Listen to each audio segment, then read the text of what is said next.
In Palestine, Gaza's health ministry warns that the health system could collapse across the strip in a few hours. In Spain, the Socialist Party of Catalonia won Sunday's parliamentary elections with 42 seats for the first time in its history. In Brazil, heavy rainfall continues to hit the southern regions, worsening the already critical situation in the area. Hello, welcome to From the South. I'm Luis Alberto Matos from teleSUR studios in Havana, Cuba. We begin with the news.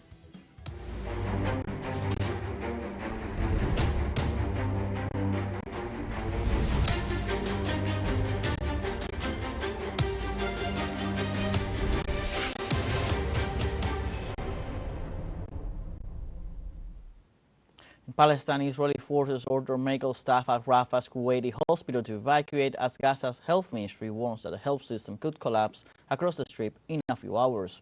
The health ministry also reported over 500 health personnel killed in Gaza as a result of indiscriminate Israeli bombardment since October 7th.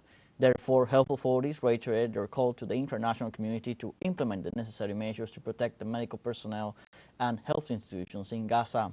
At least 35,034 people have been killed and 78,755 wounded in Israeli attacks on Gaza.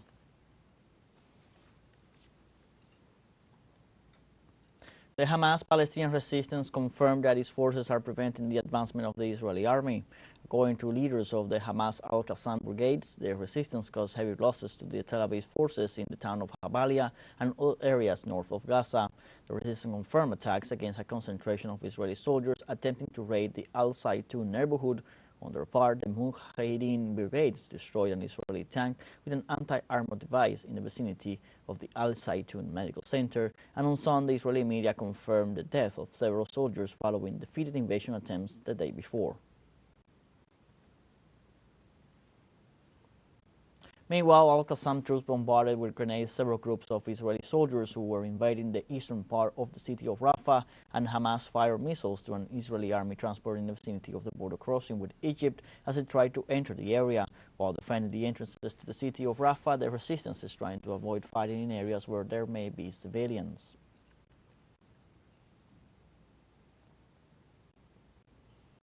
On the other hand, the United Nations Department for Palestinian Refugees, UNRWA, refuted the existence of safe places in Gaza. According to representatives of the United Nations Office for Palestinian Refugees, Israeli claims of safe zones in the Gaza Strip are false and misleading. UNRWA warned that thousands of Palestinians were forced to leave refuge camps in the city of Rafah after Israel ordered the evacuation of the city in the face of an imminent attack by its troops. The agency warned that despite Israel's announcements, occupation forces are continuing operations throughout the Gaza Strip, mainly targeting the Nuseirat, Jabalia, and Rafah camps. Also in Palestine, Israeli occupation forces carried out new massacres despite calls by international bodies for an immediate ceasefire. Local media reported that the Tel Aviv regime's troops shelled residential areas in the north, center, and south of the Gaza Strip, killing dozens of civilians. These actions take place despite the fact that the Secretary of the United Nations, Antonio Guterres, called on Sunday for an immediate ceasefire in the Gaza Strip, which the Israeli army continues to bombard after 7 months.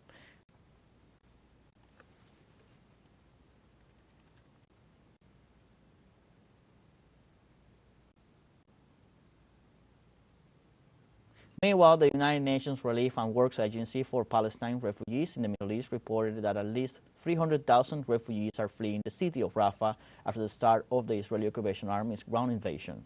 The agency criticized the forced and inhumane displacement of the Palestinian people. This also comes at a time when Israeli troops occupied the border crossing that represented the only gateway to Gaza for food, medicine, and fuel.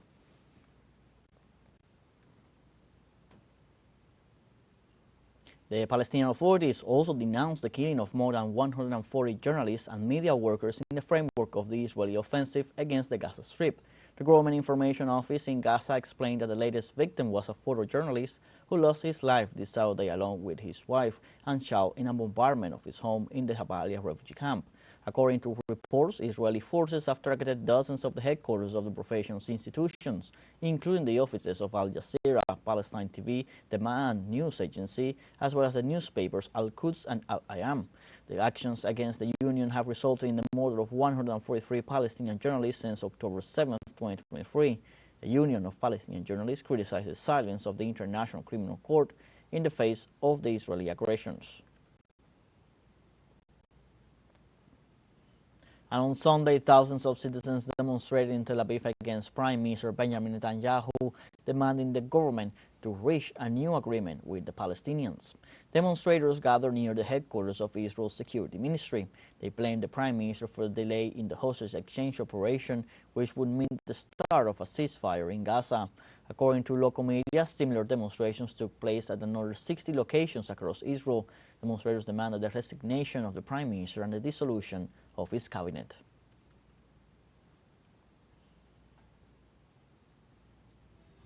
Let's take a short break, but remember you can join us on TikTok at teleSUR English, where you'll find news in different formats, news updates, and much more. Other stories coming up. Stay with us.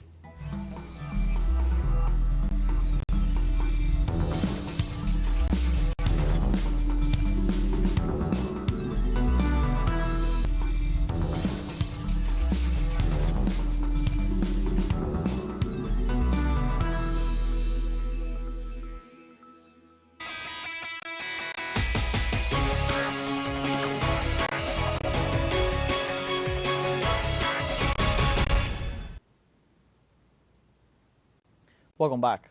In Spain, the Socialist Party of Catalonia won Sunday's parliamentary elections. The political grouping expressed its desire to agree for a new government with Esquerra Republicana and Comunes. The Socialist Party won 42 seats in this Sunday's elections, followed by the pro-independence party Juntos per Catalunya with 35 and Esquerra Republicana with 20. In this scenario, the leader of the Catalan Socialist Party expressed that he could reach the presidency of the Generalitat with an agreement with Esquerra Republicana and Comunes Sumar to achieve a majority of 68 seats. Salvador Illa celebrated that for the first time in 45 years of history, the PSC won the elections to the Catalan parliament. The Socialist Party of Catalonia, after 45 years of history, for the first time has won the elections of the Catalan parliament in votes and seats. This new era that what they think, wherever they come from, wherever they live and whatever language they speak. No one, no Catalan, will be excluded from this new era that we are starting today. And a new Ukrainian attack on Russia's Belgorod region left at least 19 people injured. According to local authorities, the Ukrainian attack targeted a 10-story residential building which was damaged. According to sources, minutes after the attack, the roof of the building collapsed, falling on rescuers who were carrying out rescue work. According to reports, more than 16 people have been rescued from inside the building so far, and search teams are continuing rescue efforts to pull out the victims trapped under the rubble.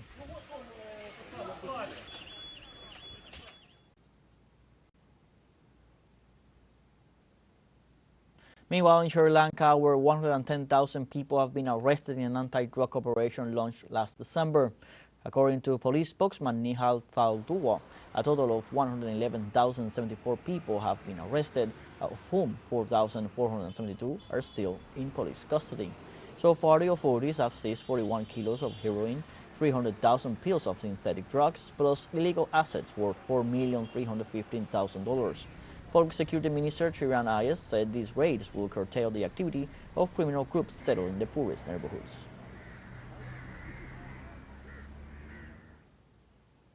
Venezuelan President Nicolas Maduro denounced an international media censorship against Venezuela. I have been saying that it would seem this presidential campaign is an international issue. It would seem that it is the world's president being elected, and not the president of Venezuela. The U.S. imperialism is consumed in its desire to get its claws on Venezuela, because of the oil, the gas, the gold, the country's natural wealth. And to destroy Bolivar's revolution, Chávez's revolution, they have turned this presidential campaign into an issue of world significance. So we are being brutally censored. The economic blockade has become a social media blockade, so that the truth doesn't come out. President Maduro denounces that international media is not showing the reality of the country. In the world, they are telling lies about us. They reference fake surveys, but they don't show the thousands of people in the streets and thousands working, demonstrating support. They do not show the reality of the economic recovery, the welfare, the peace, security Venezuela enjoys at present. They do not show that. We have a media wall. I have told people, and I think we are up to a good start, with a new system, which we call streets, networks, media and walls. I have told people that whatever you are doing, in the economy, an enterprise, a big neighborhood local march, anything, record it, in a video or a photo, very creative, upload it to all your WhatsApp groups. Because people have 20, 30 WhatsApp groups, and then have all WhatsApp groups uploading it to their social networks. And then at the local, regional, national level, let's go flood social networks with the truth about Venezuela. And that's how we are going to defeat and crush the blockade and censorship by these international social network companies. And to guarantee food for Venezuelan families, the Ministry of Agriculture is promoting a program of urban crops. The benchmark is the Bolivar 1 organoponico, which has been operating in Caracas for 21 years. Our correspondent, Roberto Hugo Presa, visited the project and tells us how it works. In the heart of Caracas, in the middle of the city, in a space of about 2,000 meters, the Organoponico Bolivar 1 operates. It is an emblematic project of urban agriculture, which was inaugurated by Commander Hugo Chavez in 2003 and which 21 years later is still bearing fruit. Here we grow all kinds of crops and vegetables. From the moment of sowing, the seed, until the harvest. Every day we come to irrigate, we water all the plants, we do maintenance, we clean the weeds. We have this area of agriculture. We have the seedling house where the plants that you sow here come out of the seedling house. Here they grow a variety of fruits, vegetables and greens under an agroecological system that guarantees toxic-free products. They run a nursery where they produce seeds and seedlings and generate organic fertilizer here, under the supervision of technicians from the Ministry of Urban Agriculture. We have medicinal plants. We have mango, sarsop. We have aloe vera, oregano, oreganito. We have chili pepper, peppermint, basil. And we also have a crop sown with sunflowers that we mostly use as a live bar or color traps. This urban crop, which uses a drip irrigation system and biological pest control, supplies the community with produce at low cost, but also provides plants and fertilizer for schools, communities and hospitals that grow food in their spaces. The Organoponico Bolivar 1 teaches us that we get oxygen, plants, we teach how to get seeds, how to feed them, how to sow them, how to produce in any little piece of space whenever we want to. This urban garden has become a model for teaching and guidance, especially for students, and provides work opportunities for older adults and people with disabilities. I want people to come and teach these people, the children, the elderly, so that they can see, so that they can learn and so that they can do it at home when they have a backyard. And just as they learn here, they can do it at home. The Ministry of Urban Agriculture plans to take the program to other regions of the country and create productive spaces for the benefit of Venezuelan families. Roberto Hugo Presa, teleSUR, Caracas, Venezuela. We have a fun short break coming up, but before we invite you to join our WhatsApp community for our English-speaking audience. You can scan the QR code on screen to join directly and share the link to reach more people. Constant news coverage of Latin America and the Caribbean as well as the rest of the world. Stay connected and informed with teleSUR. Fun short break, don't go away.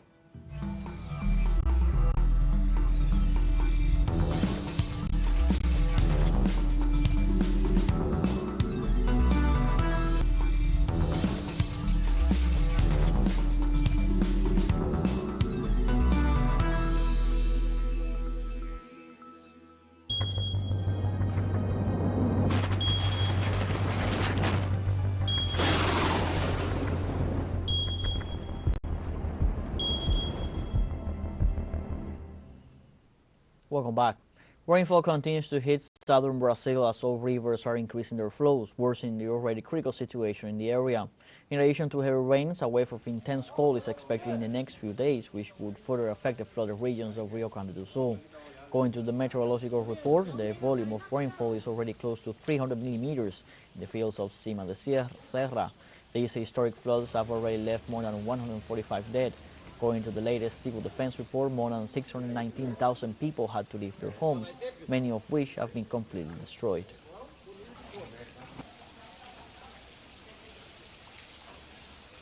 I went to check. The area where my house is was broken, it went down. My brother-in-law's house next door had water halfway up the second floor.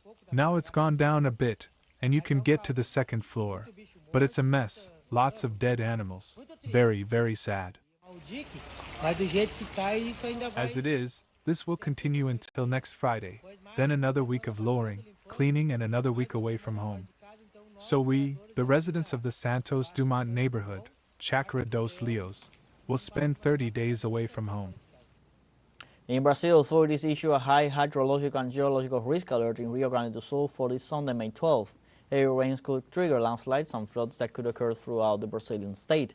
In view of this, the authorities ask citizens not to return to their homes since forecasts foresee another cold front and the growth of a low-pressure area as a result of the storms. So far, the Brazilian government has registered more than 2 million citizens impacted by the climate crisis.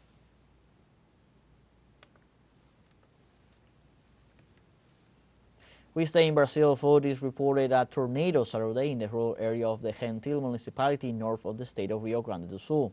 The weather event occurred as a result of heavy rains and isolated storms in the region, with wind speeds that reach up to 117 kilometers per hour. So far, authorities have not reported any fatalities or injuries, but significant damage to crops and fallen trees amidst the vegetation. In Haiti, criminal elements broke into another police station in the community of Glacier, southeast of Port-au-Prince. The attack began Friday night despite attempts to defend the premises. Officers had to abandon it due to the superior numbers and firepower of the attackers.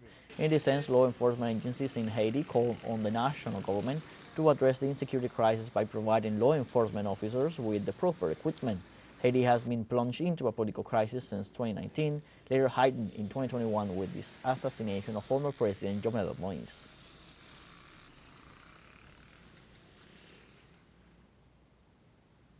Also in Haiti, citizens and police officers are demanding the resignation and arrest of the country's police chief following a new attack by criminal gangs against the city of Port-au-Prince.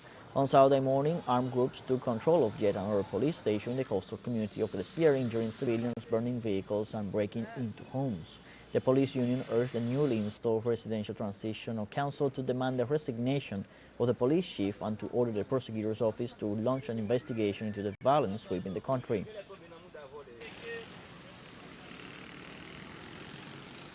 On Saturday, Cuba celebrated the 18th day against homophobia and transphobia with the purpose of promoting education on respect and non-discrimination. The traditional conga was held under the motto, "For all families, love is law."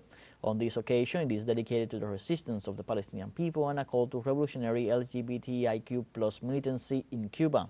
Members of the community emphasized that the conga has a political background in support of the Cuban Revolution against the blockade, and this year it is added in support of the Palestinian cause and against the Israeli genocide of the Palestinian people.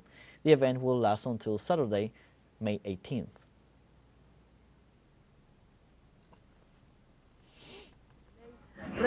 Love is law, regarding the rights of the LGBT people protected in the Constitution, the Family Code, and all the updates of the Cuban legal system.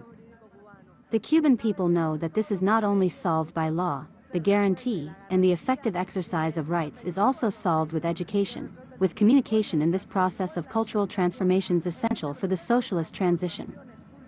But something that especially distinguishes this conga and these celebrations is that LGBTQ+ revolutionary militancy in Cuba decided to be in open solidarity with the struggle of the Palestinian people, with their historical resistance, to speak out against the Holocaust.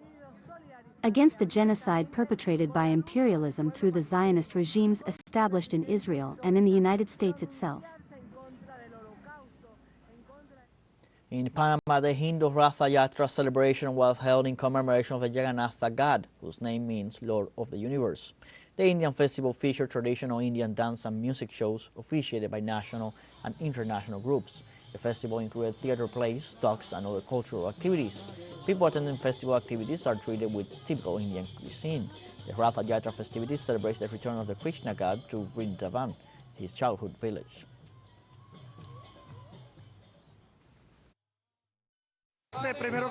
Today is an important day where the entire Indian community in Panama, and not only in Panama, but from Colombia and Venezuela, they come here to celebrate the Indian festival called Ratha Yatra. People will accompany the floats to a place where they'd all pray, dance, and have some music, and then we will have an Indian cultural show. It is a way to bring the community together. Panama has been a country of transit. We had the first railroad in the Americas, and that brought a lot of immigrants, which gave way to the melting pot that we are today. And the Indian community has historically participated, not only economically, but also culturally, as we have seen today at this festival. We have come to the end of this news brief. You can find these and many other stories on our website at telesurenglish.net. Also join us on social media, Facebook, X, Instagram, Telegram, and TikTok. For TeleSUR English, I'm Luis Alberto Matos. Thank you for watching.